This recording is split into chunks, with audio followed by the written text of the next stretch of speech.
युवा सैनिक शहीद हुए उस दिन हिंदुस्तान के प्रधानमंत्री ने क्या कहा और क्या किया, सवाल वो है। आज कहते हैं मैं सिर झुकाता हूं, मगर हिंदुस्तान की सेना का अपमान नरेंद्र मोदी ने किया जब उन्होंने देश को झूठ बोला कि चाइना का कोई भी सैनिक हिंदुस्तान के अंदर नहीं आया। सवाल यह है नरेंद्र मोदी जी, ये चाइना के सैनिक जो हिंदुस्तान के अंदर बैठे हैं, इनको आप बाहर कब निकालोगे? सवाल ये है। सवाल दूसरा है, जब बिहार के युवा सैनिक शहीद हुए उस दिन हिंदुस्तान के प्रधानमंत्री ने क्या कहा और क्या किया, सवाल वो है। बिहार के, उत्तर प्रदेश के, बाकी प्रदेशों के युवा अपना खून, अपना पसीना देकर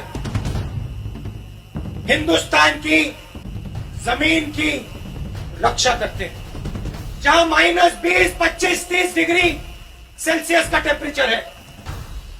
ऐसी जगह है जहां हमारे सैनिकों को 10-15 दिन पोस्ट तक पहुंचने के लिए चलना पड़ता है।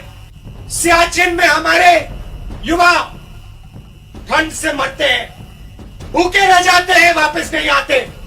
उन्होंने आजादी के दिन के बाद हिंदुस्तान की सीमा की रक्षा की। सवाल यह है कि जब चाइना की सेना ने हमारे 20 सैनिकों को मारा, शहीद किया और हमारी जमीन ली, भाई और बहनों, 1200 किलोमीटर हिंदुस्तान की जमीन चाइना ने ली है।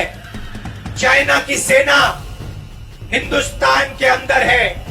सवाल यह है कि जब चाइना हमारी जमीन के अंदर आए तो हमारे प्रधानमंत्री ने हमारे वीरों का अपमान करते हुए यह क्यों बोला कि हिंदुस्तान के अंदर कोई नहीं आया? सवाल भाइयों और बहनों ये है।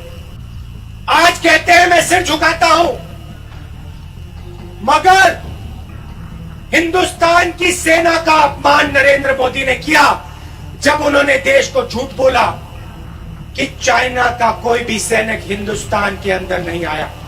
आप सिर झुकाने की बात मत कीजिए, आप हमारे वीर सैनिकों को यह बताइए कि चाइना को आप हिंदुस्तान से कब बाहर फेंकोगे?